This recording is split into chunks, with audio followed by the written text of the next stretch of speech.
ଆପଣ ଦେଖନ୍ତୁ रेडी कर ग्राइंड करने आप देखो मोर जुसर रे पूरे सारे जुसर पशिगला देखो फ्रेंड्स बर्तमान मुझा को ग्राइंड करने जाऊँगी एथे जहाँ जहाँ इनग्रेडिएंट पकई आपको कंचा हलदी कंचा अदा कंचा अला ये तीनोटी जिनस पशि आपको पूरा भल कि ग्राइंड करेंगे टे पानी देकी फ्रेंड्स आमर जूस पूरा तैयारी हो गला बर्तमान जूस टाइम लेंबू मिसाऊँगी आप देखो जो चार्टा दीटा लेंबू काटी से लेंबू दीटा मिसा हम एटा कर सारा मुझे आउ थे देखी तो फ्रेंड्स आप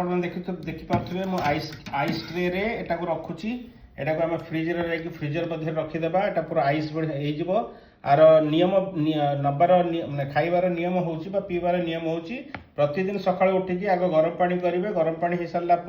पानीटा टी उषुम रुषुम गोटे आइस क्यूब बाहर करेंगे गोटे कि दीटा आपण बॉडी ओजन हिसाब से जब अधिक 70-80 केजी थी आप दीटा आइस क्यूब यूज करेंगे जदि आप 50 केजी भितर अच्छे गोटे आइस क्यूब यूज करेंगे प्रतिदिन सकाळू एटा को पीबे एटा पीवा द्वारा आपण मैंने देखिए आपंकर बहुत प्रकार उन्नति हम प्रथम जिनस हूँ पूरा स्ट्रॉन्ग इम्यूनो बिल्डर ठंडा दिन में आपंकर जो श्वास कि कौन प्रकार एलर्जी थी एलर्जी टाक पूरा डिटॉक्सिफाई कर बहुत बढ़िया हिसाब से देख बर्तमान गोटे ट्रे आ गोटे ट्रे मुझे आणुची रहीगला